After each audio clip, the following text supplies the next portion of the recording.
Hello students, कैसे हैं आप सब। मैं बढ़िया। होप सो आप भी अच्छे होंगे और फेस्ट एंजॉय कर रहे होंगे और अपनी स्टडी भी कंटिन्यू रख रहे होंगे। तो अभी इससे पहले मैंने आपको इंश्योरेंस ऑडिट करवाया है। सबसे पहले आप वो वीडियो देख लीजिए, इंश्योरेंस कंप्लीट कीजिए अपना। इंश्योरेंस ऑडिट करवाया है। अब हम करेंगे peer review, quality review next video में करेंगे। हम पीयर रिव्यू करेंगे। मोस्ट इम्पोर्टेंट चैप्टर अमेंड हो चुका था लास्ट अटैम्प्ट में ही, क्वेश्चन आया नहीं है। जैसा हमेशा होता है कि इस अटैम्प्ट की अमेंडमेंट नेक्स्ट अटैम्प्ट में पूछी जाती है, ऑलमोस्ट ऐसा होता है। तो पीयर रिव्यू चैप्टर का क्वेश्चन आने के पूरे चांसेस हैं और केस बेस्ड सिनेरियो भी आ सकता है। तो पीयर रिव्यू चैप्टर स्टार्ट करते हैं। पीयर रिव्यू है क्या? एग्जामिनेशन है अटेस्टेशन सर्विसेज का। अटेस्टेशन सर्विसेज एक सीए देता है जो प्रैक्टिस में है, अटेस्ट करता है, अपना ठप्पा मारता है। तो अटेस्टेशन सर्विसेज की एग्जामिनेशन करते हैं, करता कौन है? Peer reviewer. एक सीए ही सीए की अटेस्टेशन सर्विस चेक करता है, तो उसे कहते हैं हम पीयर रिव्यू। ये कंसेप्ट आया कैसे? आईसीआई के नीचे सीए। अब आईसीआई सीए जो हमारे हैं वो अपनी अटेस्टेशन सर्विस सही से यूज़ कर रहे हैं या नहीं कर रहे, इसको चेक करना चाहता था। तो इसीलिए इसने एक पीयर रिव्यू बोर्ड बनाया। इसने क्या बनाया? एक peer review board. Peer review board एक पीयर रिव्यूअर अपॉइंट करता है जिसकी अपनी एलिजिबिलिटी है। अगर आप पीयर रिव्यूअर बनना चाहते हैं तो पीयर रिव्यूअर अपॉइंट करता है। ये पीयर रिव्यूअर सीए और सीए फॉर्म्स की चेकिंग करता है और इसकी रिपोर्टिंग फिर पीयर रिव्यू बोर्ड को जाती है। ठीक है, तो इसकी हायरार्की क्या बनी? आईसीआई के नीचे पीयर रिव्यू बोर्ड, उसका डिपार्टमेंट। पीयर रिव्यू बोर्ड के नीचे पीयर रिव्यूअर जो ऑडिट करने जाता है, रिव्यू करने जाता है, और इसके नीचे सीए और सीएस फॉर्म्स। तो ये हायरार्की होती है। तो पीयर रिव्यू क्या है? It is a independent examination of only attestation services rendered by practising unit. हम सीए सीएस फॉर्म को यहाँ पे क्या नाम देते हैं? Practising unit. ठीक है, तो उसकी चेकिंग करना। अब ध्यान रखिएगा, अगर पीयर रिव्यू में कोई गिल्टी पाया जाता है तो वो कहाँ गिल्टी होगा? सीए एक्ट में कौन से क्लोज में? मल्टीपर्पज़ में। शेड्यूल 2 पार्ट 2 क्लोज 1 जो बोलता है एक्ट और गाइडलाइंस को अगर वायलेट करते हो तो आप इसके अंदर गिल्टी हो जाओगे, जो हमारा जर्नल क्लोज था। ठीक है, तो ये हमारा है पीयर रिव्यू में अगर आप गिल्टी होते हो तो ये पूछा जा सकता है पेपर में। नेक्स्ट, ऑब्जेक्टिव सेम है, पुराना ही है। ऑब्जेक्टिव क्या है? पीयर रिव्यू क्यों करवाया जाता है? ताकि हमें पता लग सके कि अश्योरेंस सर्विसेज टीपी स्टैंडर्ड को फॉलो करते हुए हो रही है। TP technical professional ethical standards को फॉलो करते हुए। प्रॉपर सिस्टम है डॉक्यूमेंटेशन का और क्वालिटी का। रेगुलेटरी रिक्वायरमेंट कंप्लीट कर रहे हैं और नॉन कंप्लाइंस नहीं है क्वालिटी कंट्रोल स्टैंडर्ड का। तो 4 ऑब्जेक्टिव है हमारे। ऑब्जेक्टिव पे भी इसका हर एक क्वेश्चन इंपॉर्टेंट है बच्चे। ऑब्जेक्टिव पे भी क्वेश्चन आया हुआ है, लास्ट टाइम के एमटीपी में था। तो ऑब्जेक्टिव क्या है? टीपी स्टैंडर्ड फॉलो कर रहे हैं, प्रॉपर डॉक्यूमेंटेशन प्रोसीजर फॉलो कर रहे हैं, लॉ रेगुलेशन का कंप्लाइंस कर रहे हैं और कोई भी नॉन कंप्लाइंस नहीं है क्वालिटी कंट्रोल स्टैंडर्ड्स का, ये आइडेंटिफाई करना। तो ये ऑब्जेक्टिव है पीयर रिव्यू करवाने का। स्कोप क्या है? स्कोप के 3 पॉइंट तो सेम ही है। टीपी स्टैंडर्ड फॉलो कर रहे हैं, हम ये चेक करते हैं। क्वालिटी ऑफ रिपोर्टिंग चेक करते हैं और सिस्टम प्रोसीजर चेक करते हैं। अश्योरेंस सर्विस मतलब अटेस्टेशन सर्विसेज का क्या है।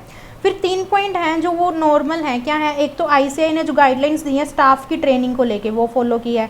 आईसीआई ने जो गाइडलाइंस दी हैं फी स्ट्रक्चर को लेके और नंबर ऑफ ऑडिट्स को लेके वो फॉलो की हैं। आईसीआई ने गाइडलाइंस दी है आर्टिकल असिस्टेंट को लेके, उसका रजिस्टर स्टाइपेंड तो वो फॉलो की है। तो क्या है? TP standard, quality of reporting और हमारा सिस्टम प्रोसीजर। ये तो सिंपल पॉइंट्स हो गए जो ऑब्जेक्टिव में भी थे। स्कोप में 3 और कवर किए। आईसीआई ने गाइडलाइंस दी हैं किस किस को लेके? Training, staff training, number of clients और आर्टिकल असिस्टेंट। डन। कितने साल के रिकॉर्ड हम चेक कर सकते हैं? पिछले 3 सालों के। असेसमेंट ऑफ इंडिपेंडेंस क्या है? ये क्वेश्चन फॉर्म में लिखा जाता है वैदर की फॉर्म में कि वैदर ये है, वैदर दिस इज नॉट और नॉट। तो क्या है? Assessment of independence. Assessment of independence मतलब कि जो हमारी प्रैक्टिसिंग यूनिट है वो कितनी इंडिपेंडेंट है, ये हमें कैसे पता लगेगा? सबसे पहले इंडिपेंडेंट पॉलिसी होनी चाहिए, फिर वो पॉलिसी हम कम्युनिकेट करेंगे, फिर उस पॉलिसी को मॉनिटर करेंगे और फिर पीरियोडिकल रिव्यू करेंगे। तो सबसे पहले पॉलिसी होनी चाहिए, फिर पॉलिसी को आप कम्युनिकेट करो, कम्युनिकेट करने के बाद अपने स्टाफ को उस पॉलिसी को मॉनिटर करो और पीरियोडिकल रिव्यू करो। ठीक है, तो इस तरह से हम असेस करेंगे इंडिपेंडेंस। इनहेरेंट लिमिटेशन क्या होती है पीयर रिव्यू में? इनहेरेंट लिमिटेशन मतलब कि सिलेक्टिव टेस्ट होता है। सिलेक्टिव अप्रोच रहती है, और पीयर रिव्यू बोर्ड की स्टेटमेंट के बेस पे पीयर रिव्यू होता है। अगर मान लो पीयर रिव्यू बोर्ड कह दे कि सिर्फ इन्हीं 2 क्लाइंट्स की सर्विसेज को चेक करना है, तो हम कोई और एरिया चेक नहीं कर सकते, तो स्टेटमेंट के बेस पे होती है। सिलेक्टिव टेस्ट होता है, और कई बार जो हम सिलेक्टिव टेस्ट करते हैं वो मे और मे नॉट डिटेक्ट, मतलब ज़रूरी नहीं है due to selective approach detect हो ही जाए, मे और मे नॉट डिटेक्ट रहता ही रहता है, तो इसे कहते हैं हम अपनी इनहेरेंट लिमिटेशन। नेक्स्ट उसके बाद टीपी स्टैंडर्ड्स। टीपी स्टैंडर्ड्स क्या हैं बच्चे? टीपी स्टैंडर्ड्स हैं, ये चेंज हो गया पूरा, पहले जो थे कि टीपी स्टैंडर्ड्स में क्या क्या आता है, मतलब हम कह रहे हैं टीपी स्टैंडर्ड फॉलो करनी है, टीपी स्टैंडर्ड फॉलो करनी है, तो क्या फॉलो करना है? टेक्निकल एथिकल प्रोफेशनल स्टैंडर्ड्स में क्या आता है? टेक्निकल प्रोफेशनल एथिकल स्टैंडर्ड्स में ऐसे अकाउंटिंग स्टैंडर्ड जो आईसीआई ने इशू किए हैं जो एप्लीकेबल है अदर देन एंटिटी जो रजिस्टर्ड है कंपनीज एक्ट 2013 में। कंपनीज एक्ट 2013 के अलावा बची हुई जितनी भी रजिस्टर्ड एंटिटीज़ हैं उन पे अकाउंटिंग स्टैंडर्ड एप्लीकेबल है इशूड बाय आईसीआई। फिर इन्होंने बोला अकाउंटिंग स्टैंडर्ड जो सेक्शन 133 में प्रिस्क्राइब किए हैं सेंट्रल गवर्नमेंट ने, किसकी रिकमेंडेशन से? आईसीआई की और नफरा की, तो वो फॉलो करने हैं। इंड एस 133 में प्रिस्क्राइब है, सेंट्रल गवर्नमेंट ने किए हैं रिकमेंडेशन विद आईसीआई एंड नफरा, ठीक है। फिर उसके बाद इन्होंने बोला जो भी आईसीआई इशू करता है गाइडलाइन, प्रोनाउंसमेंट, अनाउंसमेंट, और फिर उसके बाद अपने इंटरनल ऑडिट पे स्टैंडर्ड्स, एंगेजमेंट पे स्टैंडर्ड, डायरेक्शंस, वो सब आ जाती हैं। Framework for preparation and presentation of FS, वो भी आ जाता है हमारा। फिर कोई रेलिवेंट स्टैच्यू जो स्पेसिफिक एंगेजमेंट पे एप्लीकेबल है तो वो, तो टीपी स्टैंडर्ड पे अगर शॉर्ट नोट आ जाए तो ऐसे अकाउंटिंग स्टैंडर्ड जो आईसीआई ने इशू किए हैं जो अदर देन कंपनीज एक्ट के अलावा एंटिटीज़ हैं उन पे एप्लीकेबल है। फिर 133 में एएस और इंड एस के 2 पॉइंट बनेंगे जो सेंट्रल गवर्नमेंट ने इशू किए हैं, जो क्या है आईसीआई और नफरा की रिकमेंडेशन से हुए हैं। फिर आईसीआई जो भी इशू करता है अपना standard, engagement, announcement, pronouncement, guidance, notifications, वो सब। फिर preparation for presentation of financial statements, वो फ्रेमवर्क जो दिया है। और फिर कोई भी रेलिवेंट स्टैच्यू जो एप्लीकेबल है किसी स्पेसिफिक एंगेजमेंट पे, तो वो। मोस्ट इंपॉर्टेंट, पीयर रिव्यू से कौन कौन सी सर्विसेज एक्सक्लूड है? तो अटेस्टेशन की सर्विसेज इंक्लूड है, तो अदर देन अटेस्टेशन ये जो सर्विसेज देता है वो सारी एक्सक्लूड है। तो कौन कौन सी होगी? Management consultancy service, due diligence की सर्विस। फिर 2 हमारी क्या हैं? टैक्स पे, या तो टैक्स अथॉरिटीज़ के सामने रिप्रेजेंट कर रहे हैं या टैक्सेशन रिटर्न भर रहे हैं, टैक्स के मैटर में एडवाइस कर रहे हैं। फिर उसके बाद 2 सर्विसेज है हमारी एफएस को लेके, एक तो हम एफएस कंपाइल कर रहे हैं, एक other than FS information compile, collate और प्रिपेयर कर रहे हैं। फिर 2 हैं हमारी एक्सपर्ट को लेके, एक तो एक्सपर्ट विटनेस टेस्टिफाई कर रहे हैं और एक हम एक्सपर्ट ओपिनियन दे रहे हैं अकाउंटिंग स्टैंडर्ड्स या फिर किसी स्टैच्यू पे। तो हमारी कौन कौन सी सर्विसेज होगी? मैनेजमेंट कंसल्टेंसी और ड्यू डिलिजेंस। उसके बाद 2-2 का पेयर है, 2 हमारी टैक्स पे है, 2 एक्सपर्ट पे है और 2 हमारी किस पे है? एफएस पे। तो टैक्स पे कौन कौन सी हैं? 2 रिप्रेजेंटेशन कर रहे हैं, टैक्स रिटर्न भर रहे हैं या फिर एडवाइस कर रहे हैं। हमारी एफएस पे या तो एफएस कंपाइल कर रहे हैं या अदर देन फाइनेंशियल इन्फॉर्मेशन हम प्रिपेयर, कंपाइल, कोलैट कर रहे हैं। और लास्ट 2 हमारी एक्सपर्ट पे है, तो एक्सपर्ट विटनेस बन रहे हैं, ये एक्सपर्ट की तरह ओपिनियन दे रहे हैं अकाउंटिंग स्टैंडर्ड्स की एप्लीकेबिलिटी पे या फिर किसी लॉ की एप्लीकेबिलिटी पे। Done. Peer review board maximum 12 member होते हैं, 50% कम से कम काउंसिल के होने चाहिए हमारे आईसीआई के member.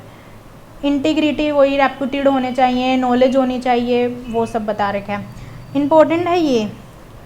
Rotate, chairman vice chairman हर साल रोटेट होता है। उसके अलावा 2/3 मेंबर्स का टेन्योर रहेगा 3 इयर्स और जो भी काउंसिल डिसाइड करेगी विच एवर इज अर्लियर, ठीक है। तो चेयरमैन और वाइस चेयरमैन का हर साल रोटेट होगा और बाकी बचे हुए मेंबर्स का 2/3 और जो भी काउंसिल प्रिस्क्राइब करेगी period whichever is earlier. Casual vacancy board fill करेगी। मीटिंग की रिक्वायरमेंट, कोरम कितना चाहिए? 1/3 ऑफ मेंबर्स और 3 तो आने ही चाहिए कम से कम और 1/3 of total number of members. Chairman आना चाहिए, चेयरमैन एब्सेंट है तो वाइस चेयरमैन, और अगर कोरम नहीं बनता आधे घंटे तक तो मीटिंग अर्जेंट हो जाएगी। कब अर्जेंट होगी? प्लेस, डेट, टाइम वो चेयरमैन या वाइस चेयरमैन फिक्स करेगा उस मीटिंग में जब होगा, ठीक है। फिर उसके बाद 3 महीने में कम से कम 1 मीटिंग हो जानी चाहिए। एवरी 3 मंथ्स में ये 1 मीटिंग कंडक्ट करेंगे और इसकी रिपोर्टिंग किसको जाएगी? काउंसिल को। तो मैंने ये कल MCQ भी पूछा था अपने टेलीग्राम चैनल पे जिसका आंसर मोस्टली बच्चों ने गलत दिया। तो मीटिंग की रिक्वायरमेंट कोरम 3 महीने में एक बार, और आपका रोटेशन का कंसेप्ट कि कितने टाइम में मेंबर रोटेट हो जाएंगे। क्वालिफाइड असिस्टेंट पीयर रिव्यूअर अपने साथ लेके आ सकता है, वो भी सीए ही होना चाहिए, प्रैक्टिस में होना चाहिए, और एक अलाउ है कॉन्फिडेंशियलिटी की डिक्लेरेशन देगा। तो ये नॉर्मल है, रीड कर लेना आप। फिर उसके बाद आती है पीयर रिव्यूअर की एलिजिबिलिटी, मोस्ट इंपॉर्टेंट इस बार के लिए चेंज हो चुकी है। इसको समझने के लिए पहले हम लैब एंड उस पे चलते हैं, लेवल 1 लेवल 2 एंटिटीज़ पे। पहले 3 लेवल हुआ करते थे, 1 2 3, अब 2 लेवल हो गए, level 1 and level 2। Level 1 entities कौन सी हैं? इन्होंने बोला जो सेंट्रल स्टैट ऑडिट करती हैं। किस किस की? बैंक्स की, public bank, private bank, foreign bank, cooperative bank, PFI. फिर आप सेंट्रल स्टैट ऑडिट कर रहे हो रीजनल रूरल बैंक की, एनबीएफसी की। तो ये तो हमारे बैंक कवर हो गए, ठीक है। फिर उन्होंने बोला सेंट्रल स्टैट ऑडिट कर रहे हो पब्लिक सेक्टर पीएसयू की, कोऑपरेटिव सोसाइटीज़ की। फिर उन्होंने बोला इंश्योरेंस कंपनी की कर रहे हो, असेट मैनेजमेंट कंपनी की कर रहे हो, म्यूचुअल फंड की, या फिर जिनकी इक्विटी और डेट लिस्टेड है इन इंडिया या अब्रॉड में, ठीक है। या फिर आप ऐसी बॉडी कॉर्पोरेट या ट्रस्ट की कर रहे हो जो पब्लिक इंटरेस्ट के लिए बनी है। फिर इन्होंने बोला आपने फंड रेज कर रखे हैं बैंक पीएफआई से 50 crore, over 50 crore fund raise कर रखे हैं, या फिर आपने डोनेशन ले रखी है ओवर 50 करोड़, या फिर आपने आपकी नेटवर्थ जो है वो 250 करोड़ से ज़्यादा है, या फिर आपके गवर्नमेंट से फंड्स ले रखे हैं ओवर 50 करोड़। तो सब 50 करोड़ है, डोनेशन हो गया, लोन हो गया, गवर्नमेंट से डोनेशन होगी, और नेटवर्थ कितनी है 250 करोड़। तो आप आ जाओगे लेवल 1 एंटिटी में, और इन सब की ग्रुप कंपनीज भी लेवल 1 में फॉल करेगी। उसके अलावा सारी बची हुई लेवल 2 होगी। लेवल 1 एंटिटी की 1 in 3 ईयर होता है पीयर रिव्यू, लेवल 2 का 1 in 4 ईयर। प्रैक्टिसिंग यूनिट खुद से भी बोल सकते हैं कि आओ मेरा पीयर रिव्यू कर दो, सुओ मोटो भी बोल सकती है, ठीक है। अब मैंने ये लेवल 1 2 क्यों करवाया, अब बताती हूँ आपको। पीयर रिव्यूअर की एलिजिबिलिटी समझने के लिए, पीयर रिव्यूअर की हमारी जो एलिजिबिलिटी है वो क्या कहता है, अगर उसने लेवल 1 का पीयर रिव्यू करना है तो वो 10 साल प्रैक्टिस में होना चाहिए, और लेवल 2 का करना है तो 7 साल। अब लेवल 1 और 2 पता होगा तभी आप बता पाओगे, ठीक है। फिर उसके बाद इन्होंने बोला कोई बंदा इंडस्ट्री में था फिर प्रैक्टिस में आ गया, तो इंडस्ट्री में उसका एक्सपीरियंस लेवल 1 के लिए 15 साल और सीओपी में 5 साल, मतलब प्रैक्टिस में 5 साल, और लेवल 2 के लिए बोला इंडस्ट्री में 10 साल और प्रैक्टिस में 3 साल। तो इन्होंने क्या बोला, सिंपल, अगर आप प्रैक्टिस में हो स्टार्टिंग से ही तो लेवल 1 का बनने के लिए 10 साल का एक्सपीरियंस, लेवल 2 का बनने के लिए 7 साल का। फिर उन्होंने बोला पहले आप इंडस्ट्री में थे और अब आप प्रैक्टिस में आ गए हो, तो लेवल 1 का बनने के लिए 15 साल इंडस्ट्री में और प्रैक्टिस में 5 साल, लेवल 2 का बनने के लिए इंडस्ट्री में 10 साल और अपना प्रैक्टिस में 3 साल। फिर इन्होंने बोला लेवल 1 एंटिटी की ऑडिट कर रखी हो 7 साल तक आपने, तब आ सकते हो। ट्रेनिंग कर रखी हो प्रॉपर पीयर रिव्यू बोर्ड जो करवाता है, फर्निश करेंगे डेक्लेरेशन कॉन्फिडेंशियलिटी की, ठीक है। फिर उसके बाद आपके ऊपर किसी तरह की कोई डिसिप्लिनरी प्रोसीडिंग ना हो, गिल्टी ना हो, आप कॉम्पिटेंट होने चाहिए, और कोई आपका कन्फ्लिक्ट ऑफ इंटरेस्ट ना हो प्रैक्टिसिंग यूनिट से। जैसे हम रजिस्टर्ड वैल्यूर में करते हैं ना 247 में कि अपॉइंटमेंट से 3 साल पहले, अपॉइंटमेंट के 3 साल बाद कोई रिलेशन नहीं होना चाहिए, तो यहाँ पे 2 ईयर्स है।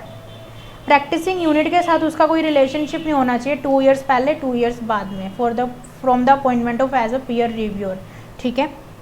तो ये थी इसकी एलिजिबिलिटी। क्वेश्चन आ सकता है, पूरी चेंज है नो डाउट, तो पढ़ लीजिएगा इसको अच्छे से, होप्स आपको कुछ याद भी होंगी। ऑब्लिगेशन ऑफ प्रैक्टिसिंग यूनिट क्या है कि वो डॉक्यूमेंट सर्व करे, इन्फॉर्मेशन दे, पीयर रिव्यूअर को पूरा कोऑपरेट करे, तो रीड वाला है। ऑब्लिगेशन ऑफ पीयर रिव्यूअर क्या है, इसमें एक चीज़ ध्यान रखना, पीयर रिव्यूअर जो है वो अपने साथ एक्सट्रैक्ट लेके नहीं जा सकता। प्रैक्टिसिंग यूनिट की क्लाइंट्स के फाइल और रिकॉर्ड्स के वो एक्सट्रैक्ट लेके नहीं जा सकता, क्योंकि वो भी एक सीए ही है, तो आप उसके क्लाइंट्स के रिकॉर्ड्स के एक्सट्रैक्ट अपने साथ लेके नहीं जा सकते, ठीक है। अब पीयर रिव्यूअर सर्टिफिकेट और validity of peer reviewer certificate समझने के लिए आपको लास्ट पार्ट करवा रही हूँ, प्रोसेस। पीयर रिव्यू प्रोसेस 90 दिन में कंप्लीट हो जाना चाहिए। होता क्या है इसके अंदर, पीयर रिव्यू प्रोसेस में आपको बताती हूँ। सबसे पहले प्रैक्टिसिंग यूनिट सिलेक्ट होती है रैंडम बेसिस पे। पीयर रिव्यू बोर्ड एक प्रैक्टिसिंग यूनिट सिलेक्ट करता है कि भाई हमने इसकी करनी है, रिव्यू करवाना है इस साल इसका, ठीक है। फिर उसके बाद प्रैक्टिसिंग यूनिट सिलेक्ट होने के बाद पहले क्या होता था, इसको 3 नाम दिए जाते थे पीयर रिव्यूअर के कि भाई नाम चूज़ कर लो। अब नाम देने से पहले प्रैक्टिसिंग यूनिट एक डेक्लेरेशन देगी। क्या डेक्लेरेशन देगी कि वो लेवल 1 में आती है या 2 में, खुद बताएगी पीयू कि मैं लेवल 1 में आती हूँ या 2 में। ठीक है, तो पीयू की डेक्लेरेशन के बाद peer review board according to level 1 और 2 उसको 3 पीयर रिव्यूअर के नाम सेंड करेगा। उसको फिर वो नाम सिलेक्ट करने पड़ेंगे अलोंग विद क्वेश्चनर। 3 नाम सेंड होंगे। प्रैक्टिसिंग यूनिट किसी एक नाम को सिलेक्ट करेगी। सिलेक्ट करते ही उस पीयर रिव्यूअर को इन्फॉर्मेशन जाएगी कि आपने इस प्रैक्टिसिंग यूनिट का रिव्यू करना है, आप अपॉइंट हो चुके हैं। फिर अपॉइंटमेंट के बाद प्रैक्टिसिंग यूनिट उस क्वेश्चनर को रिस्पॉन्ड करेगी पीयर रिव्यूअर को। फिर peer reviewer on site of site visit कर सकता है फॉर द 15 डेज 2 वीक्स के लिए, और आपको 2 वीक्स एडवांस में ही बताना पड़ेगा। ठीक है, फिर उसके बाद इन्होंने बोला कि आप on site of site visit कर सकते हैं और प्रोसीजर्स लगा सकते हैं। तो ये था रिपोर्टिंग से पहले का पार्ट कि आप पहले प्रैक्टिसिंग यूनिट सिलेक्ट हुई, उससे डेक्लेरेशन मांगी लेवल 1 में और 2 में, फिर पीयर रिव्यूअर को के नाम भेजे 3, उनमें से एक को उसने सिलेक्ट किया, फिर उसने क्वेश्चनर का रिस्पॉन्ड किया, on site of site visit हुई। अब रिपोर्टिंग मेन पार्ट है। अगर जो पीयर रिव्यूअर हमारा सेटिस्फाई हो जाता है तो वो फाइनल रिपोर्ट दे देगा पीयर रिव्यू बोर्ड को। अगर वो सेटिस्फाई नहीं हो पाता है तो प्रीलिमिनरी रिपोर्ट जाएगी। प्रीलिमिनरी रिपोर्ट पहले प्रैक्टिसिंग यूनिट को जाती है। वो 15 दिन के अंदर उसको कहते हैं रिप्लाई दे दीजिए, मतलब जो भी मैंने एडवर्स रिमार्क्स दिए हैं, मैं जिससे सेटिस्फाई नहीं हुआ हूँ, तो आप उस पर अपने कमेंट्स दे सकते हैं। अगर वो कमेंट दे देते हैं तो फिर वो अपनी final report, peer review report और अलोंग विद रीज़न बताएगा कि मैं क्यों नहीं सेटिस्फाई हुआ, और उसका रिप्लाई भी दे देगा पीयर रिव्यू बोर्ड को। अगर 15 दिन में उनका रिप्लाई नहीं आता है तो वो बिना रिप्लाई के अपना modified opinion peer review board को प्रीलिमिनरी रिपोर्ट और फाइनल रिपोर्ट सबमिट कर देगा। 6 महीने से 1 साल तक फॉलोअप रहता है, मतलब आप अपनी डेफिशिएंसीज को रिमूव कर लीजिए। तो ये रहता है। और प्रीलिमिनरी रिपोर्ट पे शॉर्ट नोट आ सकता है। मैंने एक आपको मैनेजमेंट ऑडिट में करवाई थी समरी रिटर्न रिपोर्ट या फ्लैश रिपोर्ट, तो एक वो रिपोर्ट है हमारे सिलेबस में और एक ये प्रीलिमिनरी रिपोर्ट है जिस पे शॉर्ट नोट आ सकता है। अब आपको बताती हूँ ये पीयर रिव्यू सर्टिफिकेट क्या है। बोर्ड को जैसे ही पीयर रिव्यूअर से उसकी रिपोर्ट मिलती है, उस रिपोर्ट के 3 महीने के अंदर अंदर एक सर्टिफिकेट इशू होता है प्रैक्टिसिंग यूनिट को, जिसमें लिखा जाता है कि आपका पीयर रिव्यू हो चुका है। ठीक है, ये सर्टिफिकेट इशू नहीं होता, अगर मॉडिफाइड ओपिनियन होता है तो फॉलोअप होने के बाद इशू होता है। पीयर रिव्यू सर्टिफिकेट की वैलिडिटी रहती है जब तक आपका नेक्स्ट रिव्यू नहीं आ जाता, मतलब लेवल 1 का 1 इन 3 ईयर होता है, लेवल 2 का 1 इन 4 ईयर होता है, तो उससे आपके जो ड्यू डेट है दूसरे पीयर रिव्यू की, उससे 1 महीने पहले, एटलीस्ट 1 मंथ बिफोर आपको बोलना है कि हमारा सर्टिफिकेट एक्सपायर होने वाला है। तो आपका सर्टिफिकेट एक्सपायर हो जाएगा और उसके बाद इनवैलिड हो जाएगा अगर आपका पीयर रिव्यू नहीं करवाया जाता, आप नहीं बोलते तो। ठीक है, तो इसकी जो पीयर रिव्यू सर्टिफिकेट की वैलिडिटी है वो up to next due date of next peer review तक है। ये आपका जो नेक्स्ट पीयर रिव्यू होगा, जो ड्यू डेट होती है उस तक ही आपका ये वैलिडिटी रहेगी। तो ये है पीयर रिव्यू सर्टिफिकेट। डिफरेंस क्या है पीयर रिव्यू क्वालिटी रिव्यू में? ये ICAI करवाता है, वो सेंट्रल गवर्नमेंट करवाती है। यहाँ पे सिलेक्टिव अप्रोच रहती है, यहाँ भी सिलेक्टिव अप्रोच रहती है पर अकॉर्डिंग टू क्लाइंट्स। फिर उसके बाद यहाँ पे क्या है, इम्प्रूवमेंट की सजेशन दिए जाते हैं, यहाँ पे डिसिप्लिनरी एक्शंस लिए जाते हैं। यहाँ पे क्या है, सेंट्रल गवर्नमेंट ICAI को बोलती है कि आप एक्शन लीजिए अपने मेंबर पे। ठीक है, तो मेनली यही डिफरेंस है। तो ये था हमारा peer review fully amended chapter. Peer review में अगर आप गिल्टी पाए जाते हो मल्टीपर्पज़ क्लोज में होगे। फिर ऑब्जेक्टिव किए हमने, स्कोप किया, assessment of independence, inherent limitation, ये 4 क्वेश्चन किए। फिर उसके बाद मैंने आपको करवाया पीयर रिव्यू बोर्ड के बारे में, उसकी मीटिंग का कोरम, उसके मेंबर्स कितने होते हैं, रोटेशन कब होता है, मीटिंग 3 महीने में एक बार हो जानी चाहिए। फिर हमने पीयर रिव्यूअर की एलिजिबिलिटी पढ़ी, इससे पहले लेवल 1 और 2 पढ़ा, लेवल 1 और 2 होता क्या है। फिर पीयर रिव्यूअर की एलिजिबिलिटी पढ़ी। एक क्वालिफाइड असिस्टेंट ही अपने साथ लेके जा सकता है। एक हमने TP स्टैंडर्ड्स पे पढ़ा, मीनिंग क्या है। एक्सक्लूजन्स पढ़ी पीयर रिव्यू की। ठीक है, फिर उसके बाद हमने पढ़ा प्रोसेस पीयर रिव्यू का पूरा। प्रोसेस के साथ साथ पीयर रिव्यू सर्टिफिकेट के बारे में पढ़ा और उसकी वैलिडिटी के बारे में, और लास्ट में हमने देखा डिफरेंस। तो ये है हमारा पूरा पीयर रिव्यू चैप्टर तो इजी है, पढ़ लीजिए, फुल्ली अमेंडेड है और पेपर में आने के पूरे पूरे पूरे चांसेस हैं इस बार। तो अच्छे से कर लीजिए पीयर रिव्यू चैप्टर, टेस्ट है कल आपका, तो होप्स आपको अच्छा समझ आ गया होगा अच्छे से और आप सारे क्वेश्चन सब कवर अप कर पाएँ पीयर रिव्यू के। Okay, thank you.